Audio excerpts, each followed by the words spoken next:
스님들 안녕하세요. 역전입니다. 반갑습니다. 야, 정말 제 자신이지만 너무 대단합니다. 정말로. 야, 느바 오늘 또 올킬 나왔죠. 야, 정말 대단합니다. 자, 보세요, 스님들.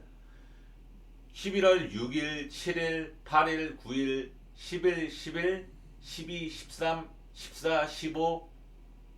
야, 6일부터 15일까지 11일 동안 한 번도 클린하게 올락한 적이 한 번도 없습니다. 11일 동안 정확하게 거짓 없이 9일 수익 올킬 혹은 적중으로 수익, 그리고 이때 11월 8일 날에 세조합 중 한조합 하면서 본전치기, 11월 3일 날에 중배당 조합만 적중하면서 연승 마감. 자, 이것도 어찌됐건 중배당 조합은 건졌죠. 약간 희생 플라이 같은 느낌. 야, 11일 동안의 대장정 동안 제가 만들어낸 결과를 보세요, 스님들. 이겁니다. 멤버십 이렇게 저렴한 가격으로 이 정도의 성적 내는 사람이 바로 접니다. 자, 선생님들, 너무 잘했다라고 생각을 하고, 그리고 오늘은 정말 NBA 약간만 복귀를 좀 해볼까요? 11월 5일, 15일, 오늘, 야, 올 길이 나왔는데, 뉴욕 오바는 그냥 공짜 경기, 전반에 140점 넘기는, 그냥 이른 퇴근, 너무나도 분석 완벽했던, 서브로 뉴욕 마인까지 다 맞춘 경기였죠. 메인으로 오바. 레이커스 마인이 야 식스맨 애들이 너무 못하면서 혹시라도 이게 프레임 찍힐까봐 저는 굉장히 무서웠는데 막판에 뉴올리언즈의 내절 플레이가 나오면서 마인이 손쉽게 완성이 된 경기였죠. 그래서 우선 적중을 일찌감치 해놨고, 미네소타도 4쿼터에 극장 마인이 좀 완성된 경기였고, 미러키 마인 역시도 야 미러키 마인이 연장전을 갔는데 10.5인데를 솔직히 마인을 바라는 건 욕심이죠. 솔직하게 10.5 마인을 연장 가서 5분 동안 마인 찍는다? 이거는 정말 희박한 확률이죠. 물론 불가능은 아니지만, 근데 이게 딱 이런 이렇게 올킬이 완성되니까 정말 짜릿하더라고요. 야, 정말 기뻤습니다. 오늘 정말 재밌게 NBA를 봤고, 오늘 역시도 압도적인 수익률을 달성하는 데 성공을 하면서 정말로 NBA는 그냥 여실히 입증하고 검증합니다. 증명합니다. 그렇죠? 자, 분석 시작하도록 하겠습니다. 자랑스러운 13일, 15일, 야, 당당한 올킬 두 번, 너무나도 대견합니다. 제 자신이. 클브라고 멤피스 경기입니다. 양팀 모두 백투백이 아니죠. 클브는 갈란드, 스트러스, 그리고 타이슨까지 결장을 확정합니다. 이거 좀 없애겠습니다. 자, 멤피스는 잭 이디가 GTD로 격상을 했어요. 나머지 잡돌이들은 결장을 하고, 이 경기는 분석에 앞서서 직전 도노반 미첼의 인터뷰가 매우 인상적이었거든요. 저는 전 시즌 우리는 정규 시즌에 위기에 봉착한 적이 없었다. 근데 지금 직전 토론토전에 패배하고 한 인터뷰입니다. 우리는 지금 위기에 봉착해 있다.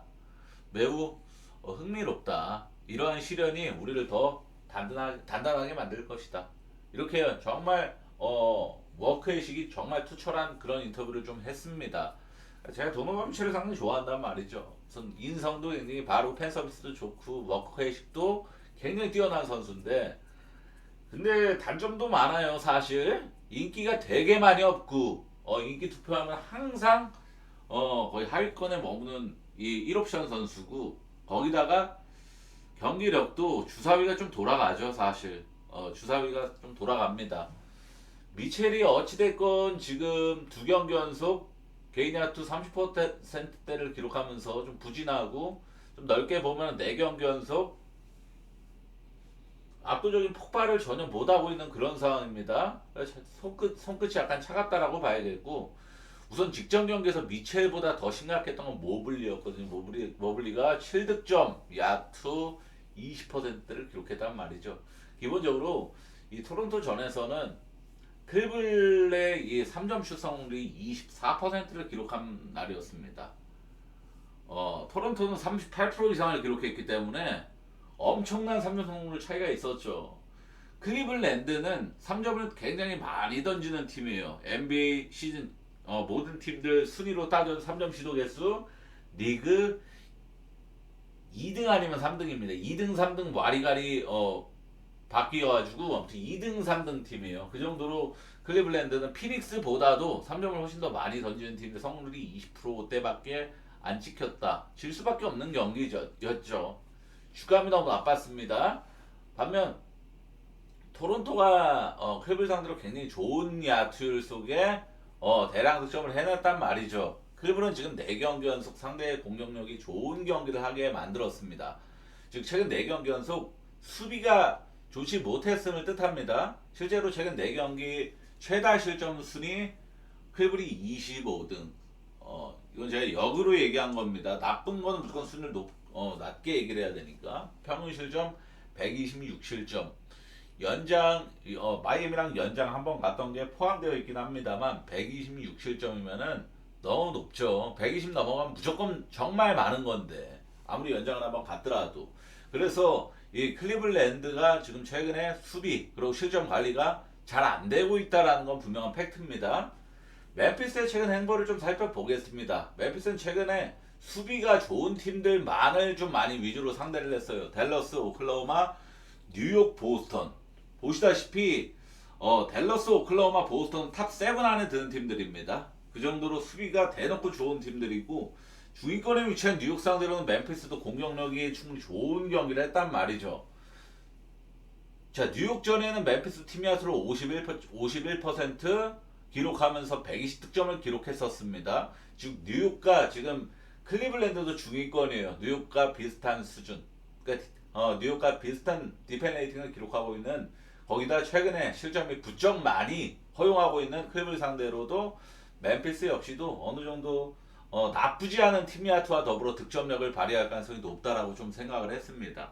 또한 전 시즌 양팀의 맞대결 2번 모두 후반기 2025년도에 치러졌는데 클리블 홈에서 129대 123 둘 다 클리블이 이겼습니다. 129대 123 6점 차로 패배했으면은 순방한 거죠. 전 시즌 클리블랜드는 정말 압도적인 강팀이었으니까 252점 해고바였죠. 멤피스가 이 전 시즌 정말 막강했던 정규 시즌의 클리블랜드 상대로도 123득점을 기록하면서 순방을 해냈단 아주 좋은 공격력을 보여줬었단 말이죠.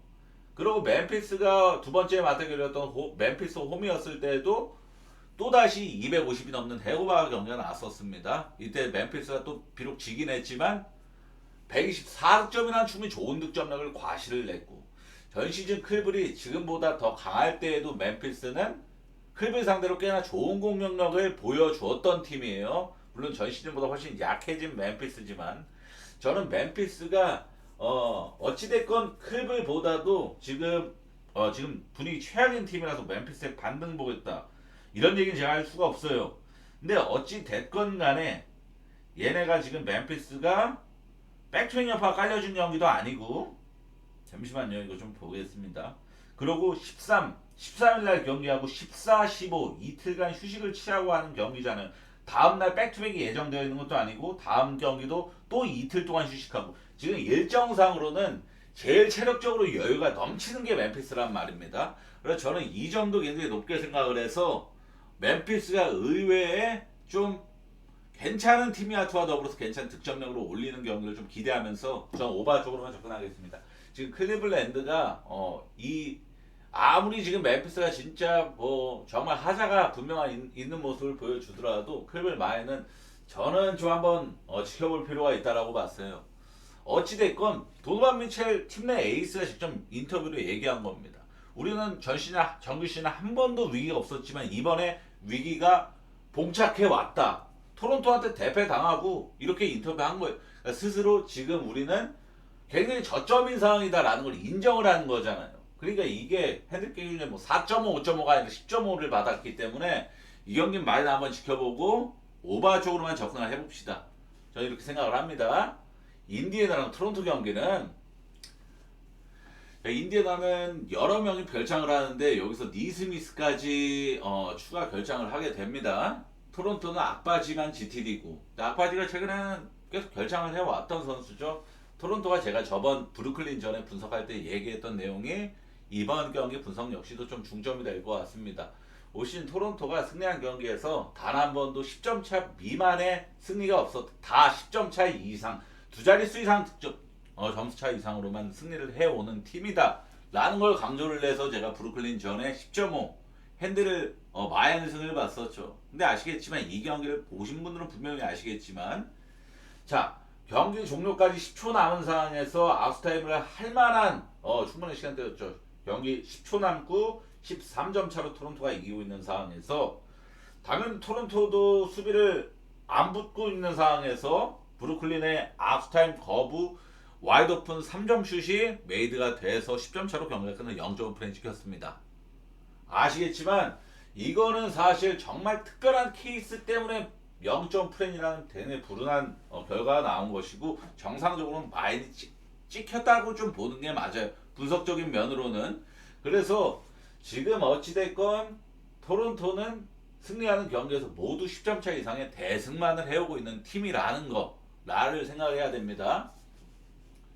지금 인디애나는 이 라인업이 정말 기대치가 없어요. 하늘이 버린 느낌이에요. 여기서 직전에 피닉스에서 저도 딱 인디애나 선수 쓰러지는 거 보고 저 누구지? 여기서 또 이탈한다고? 이 생각을 했는데 그게 하필이면 또 니스미스였더라고요. 니스미스면은 아시겠지만 전 시즌 이 할리버튼 사가에서 인디애나가 이 파이널에 진출을 했을 때 주전 선수입니다. 니스미스. 그 정도로 핵심 선수예요. 지금 인디애나에 남아있는 거는 시약한 니스미스 2명 남았었어요. 사실상. 그죠? 마일즈 터너 인디애나 가고 할리버튼 시즌아웃 당했고 메서린 지금 장기 부상 당해서 지금 끊고 있고 쉬고 있고 시약하고 니스미스마저 이탈했습니다. 그러니까 인디애나는 지금 정말 불난집에 누가 와서 휘발유 부은 격이에요. 그 정도로 너무나도 상황이 정말 최악에 달했다 이렇게 보여지고 인디애나 올 시즌 야투라는 걸 폭발해 본 적이 한 번도 없는 팀입니다. 자, 샬럿이 오늘 미러키한테 연장전을 끌고 왔을 정도로 상당히 비비는 경기가 나왔고 그리고 역배팀이 야 오늘 쟤네 왜 이렇게 잘하냐, 오늘 쟤네 3점 되게 잘 들어가네, 프렌을 위협하는 경기들은 야투가 오늘 상당히 잘 들어가는 경기가 필수 항목적으로 꼭 나와요. 근데 지금 인디애나 올 시즌에 여태까지 치른 경기 중 한 번도 팀의 야투로 50% 이상을 기록한 경기가 딱 한 번도 없었습니다. 그 정도로 처참한 팀이 인디애나예요. 맥코넬리가 복귀하면 좀 나아질 거라고 봤는데 아직 몸 상태가 100%가 아닌지 벤치 출발로 15분밖에 출전을 못했고 그마저도 얘가 이제 적극적으로 신장이 굉장히 낮고 당연히 포스트업 같은 건 당연히 안 되는 선수다 보니까 대놓고 헌팅 대상이 됐죠. 그래서 득실 마진 15분 동안 마이너스 30 찍었습니다. 15분 동안 마이너스 30 찍은 건 거의 기네스급이에요. 솔직히 좀 과장 못해서 그 정도로 코트 안에 맥코넬리가 코트 안에 있었을 때 마진 다 빨렸다는 겁니다. 인디애나가 토론토보다 앞서는 거는 꼴랑 리바운드 지표밖에 없는데 직전 피닉스 전에도 인디애나가 공격 리바운드 6개나 더 앞선 경기였어요. 근데 35점 차 대패당했습니다. 인디애나 지금 경기를 보면은 우선 패배 DNA가 찌들어져 있는 게 느껴지고 이런 팀들이 있어요. 대표적으로 한 2년 전인가요? 3년 전인가요? 디트가 지금 디트는 너무 잘하고 강팀이지만 아시는 디트가 24연패 찍은 거 기억하시는 분들 계실 거고 그리고 엠비드랑 벤 시몬스가 오기 전 팀에 합류하기 전 노엘이라고 있어요. 센터로 나오던 흑인인데 걔가 주전 센터로 나오던 필라델피아 시절에 필라 반대는 기준점 28.5, 32.5 봤던 시절이 있습니다. 걔네가 32연패까지 했었어요. 32연패. 그럼 그 필라 경기 있다? 그러면은 상대가 누군가를 그냥 마행 까고 갔습니다. 그 시절에는 필라델피아 그 정도로 못했어가지고 이런 팀들이 딱 그 패배 DNA가 찌들어져 있는 팀들이 있는데 인디애나 딱 그 짝이란 말이죠. 지금 상황도 마찬가지고 라인업 상황도 마찬가지고 수비 안 되죠. 공격은 최대로 약하죠. 올 시즌 한 번도 팀이한테 50% 넘긴 적 없다. 뽀록으로라도 한 번씩 그럼 50%는 찍을 법도 한데 그 뽀록도 없었어요. 그러니까 뭐 하나 인디애나가 선전하는 그림을 굳이 하나 진짜 어거지로 찾아보자면은 정신적인 면, 멘탈적인 면, 원정 연전 마치고 홈으로 돌아오는 경기라는 점, 그나마 정말 오랜만에 홈 경기를 치른다라는 점 하나인데 이것도 어느 정도 그래도 기본 가락구가 돼야 이것도 동기부여를 바라보는 건데 지금 인디애나는 이 기본 가락구를 볼 수가 없는 상황입니다. 그래서 저는 다시 한번 말씀 토론토가 승리한 경기에서 오신 다 10점 차 이상 경기였어요. 10점 차 이상. 근데 이건 제가 생각했던 것보다 기준점 핸디 기준점도 매우 낮은 6.5핸디를 받았습니다. 토론토 마이메인으로 서브너 오바 볼게요. 인디애나 수비를 너무 못하더라고. 제가 인디애나 경기는 원래 오바 안 까요. 이 서브 오바를 좋게 보지는 않는데 사실. 근데 수비가 직접 피닉스 수비가 약해도 너무 약하더라고요. 샬럿하고 오클라호마 경기는 샬럿이 저는 개인적인 생각이긴 합니다. 꽤나 돌발 결장을 예상을 해요. 그리고 오클라호마는 다음날 백투백이 예정되어 있지 않기 때문에 이 경기는 출전 시간 조절을 적극적으로 가져가되 돌발 결정이 막 우르르 뜨지는 않을 것이다라고 봅니다. 올 시즌 최다 핸디캡 기준점은 아니더라고요. 15.5를 받았습니다. 키보드를 잘못 눌렀어요. 이건 지우는 게 맞겠고 15.5 해외 기준점으로 15.5를 받았는데 제 생각보다 낮습니다. 저는 20.5까지 받을 수도 있을 거라는 생각을 했어요. 정말로 샬롯이 아시겠지만 오늘 연장전까지 치르고 원정에서 홈으로 돌아오는 백투백이죠. 핵심 선수 돌발 결정이 없을까요? 라멜로 브로는 오늘 경기 미러키 전에 복귀를 한 선수입니다. 결장 가능성이 8할 이상, 80% 이상 봐야겠고 지금 샬롯에서 제일 잘해주고 있는 존재감이 가장 큰 마일즈 브리지스도 돌발 결정이 뜰 가능성이 저는 50%는 된다라고 봐요. 불과 얼마 전까지 마일즈 브리지스가 돌발 결정한 이력도 있었고 그리고 GTD 떠 있었던 적도 분명히 있었고 샬롯이 승리에 집착하는 팀이 아니잖아요. 위닝 팀, 우리 플레이오프 진출, 플레이인 인시즌 토너먼트인가였나요? 플레이인 토너먼트를 노리겠다 이런 팀이 아니잖아요. 얘네는 그냥 탱킹을 하고 있는 팀이니까 이 백투백에서 굳이 무리할 이유가 사실 없다라는 거죠. 그 말을 하고 싶었던 거고 그냥 아시다시피 최근에도 라멜로 볼 결장했을 때 샬롯이 여러 명 빼고 그냥 젊은 애들 뛰기면서 경험치 한번 먹어봐라 이런 경기 많이 최근에도 몇 번 있었거든요. 전 그런 경기가 될 가능성이 높다라고 봅니다.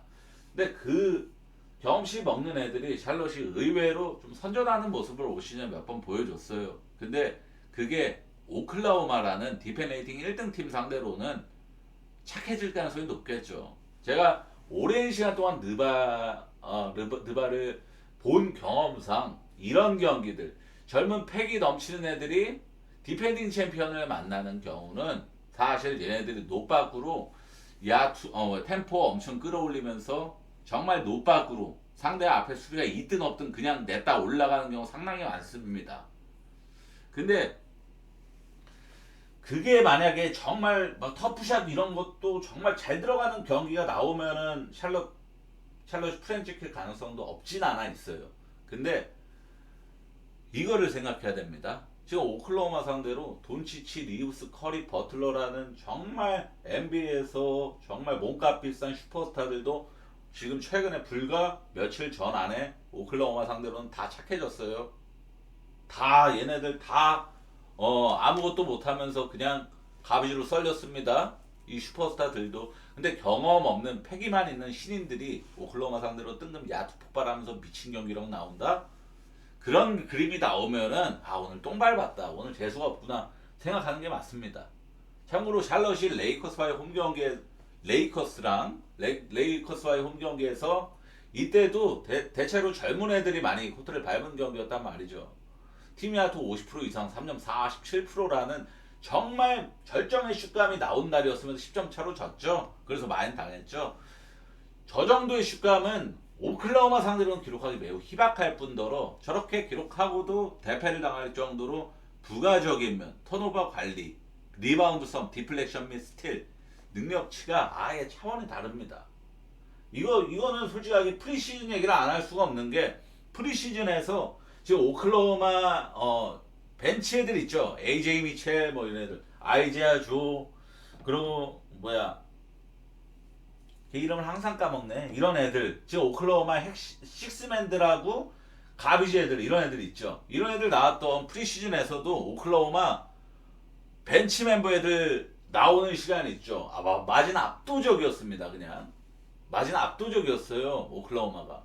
걔네들은 그냥 떡잎부터 달는 수준이었어요. 다른 신인들하고는 아예 다른 레벨이었습니다. 저는 이거는 가비지에서 오클라호마 마인 벌어올 가능성이 높은 경기다. 이렇게 봅니다. 오클 마인 메인으로 서브는 언더 쪽 바라보겠습니다. 서브는 언더.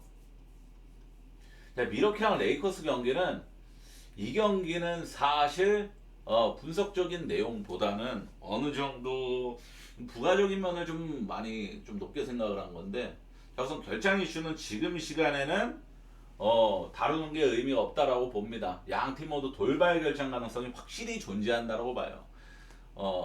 레이커스도 최근 부상으로 이탈해 있었던 돈치치 리브스가 돌발 결장이 뜰 가능성이 매우 높겠죠. 오늘 뉴올리언즈 전에 자 10점 차 이상으로 시즌일간 레이커스가 리드를 잡던 경기였음에도 돈치치 40분 출전했고 리브스 39분 출전했습니다.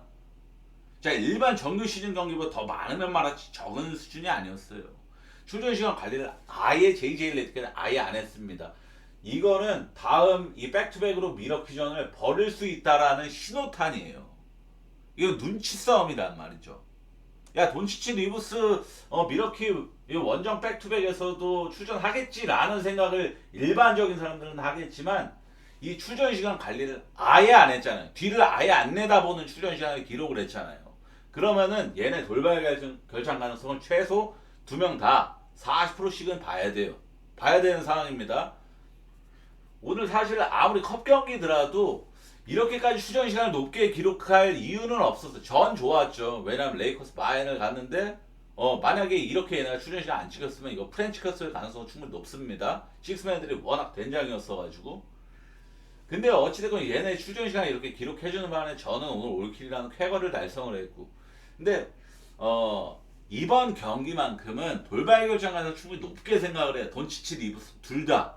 왜냐하면은 이동거리가 자 뉴올리언즈 원정에서 미러키 원정으로 오는 거는 이동거리 자체가 비행시간만 2시간 반인데 이동거리만 보면 안 돼요. 공항으로 이동하는 시간, 공항에서 뭐 이거 전용기 타러 가는 시간, 그리고 비행기 내려가고 또 이동해서 거기서 숙면을 취하는 시간까지 서부에서 동부까지 시차까지 다른 이 엄청난 대륙 횡단을 해서 이 백투백 원정은 리스크가 정말 심합니다.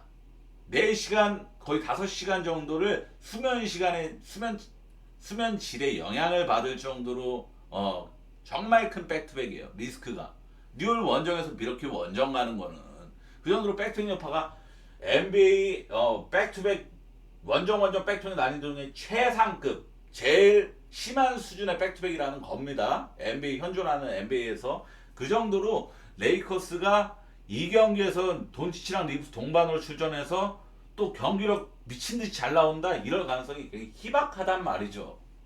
미러키는 당연히 연장 가는 바람에 출전 시간 관리 정말 못하는 경기, 최소 홈온 백투백의 이동 거리가 없습니다. 이거는 미러키가 연장 간 백투백을 치른 경기지만 레이커스가 훨씬 빡세요. 레이커스가 훨씬 가뜩이나 얘네 지금 앞전은 계속 원정 연전만 치르고 있는 일정이죠. 얘네가 훨씬 더 체력적인 여파가 훨씬 심합니다. 정말로. 그래서 저는 미러키 사이드 보는 게 맞다라고 봐요. 이 경기는 미러키 승마인 쪽 보겠습니다. 미러키 승마인 메인으로 언오바는 라인업 최종 확인하고 가야 됩니다. 이 경기는 솔직하게 돈치치 리브스 안 나오면 기준점 자체가 야니스 아테토쿤보도 출전하냐 마냐에 따라 기준점 자체가 떡상이 결정될 건데 지금 여기서 언오바 예측을 할 수는 없습니다. 그리고 미네소타랑 덴버 경기는 캠 존슨, 크리스찬 브라운 주전 2명 결정 확정이 떴습니다. 덴버는 이미 거기다 요키치가 GTD인데 덴버가 오신 식스맨 뎁스가 너무 좋은 팀이라서 캠 존슨, 크리스찬 브라운 결정은 어느 정도 감안할 수는 있어요. 근데 요키치가 GTD 걸려져 있는 이 경우는 분석을 할 수가 없습니다. 요키치가 제가 소식지를 알아보니까 손목 염좌, 손목을 삔 겁니다. 삐어가지고 부상이 발생이 됐는데 경기 전에 워크아웃에서 결정한 경기 시작 전에 몸 풀잖아요. 선수들 티셔츠 입고 슈더라운드 훈련도 하고 그러고 코칭 스태프랑 오늘 컨디션 어때 이런 대화도 스몰 토킹도 나누고 그죠? 그 과정에서 확실히 출전 결정을 하겠다라는 소식지입니다. 그러면은 요키치가 출전을 할지 말지는 이거 새벽 그때까지 안 나올 가능성이 높단 말이에요. 경기 시작 20분 30분 전에 결정될 가능성이 높단 말이죠. 그럼 이 경기를 요키치가 출전할지 말지도 모르는데 분석이 가능할 수가 없죠. 요키치가 나오고 안 나오고는 분석의 내용 자체가 180도로 확 변할 경기인데 그죠? 그러니까 이거는 분석이 아예 불가능한 경기입니다. 자, 선생님들 오늘 분석 이렇게 5경기밖에 없는 5경기 다시 경기를 분석을 진행을 해봤고 주말입니다. 저도 이 주말의 시작을 이 NBA 올킬로 NBA 올킬로 이렇게 달성을 하는 게 너무나도 행복하고 그것도 정말 극장 올킬에다가 너무나 짜릿함 그 자체였습니다. 너무나 기분 좋은데 그래서 오늘 좀 텐션 높게 녹화를 좀 진행할 수 있었던 원흉입니다. 자, 선생님들 어제 영상도 충분히 도움 되셨다면은 영상 따봉 좀 부탁드립니다. 따봉을 조회수 대비 따봉이 좀 너무 안 눌러주시더라고요. 부탁 좀 드리겠습니다. 시청해 정말 감사합니다.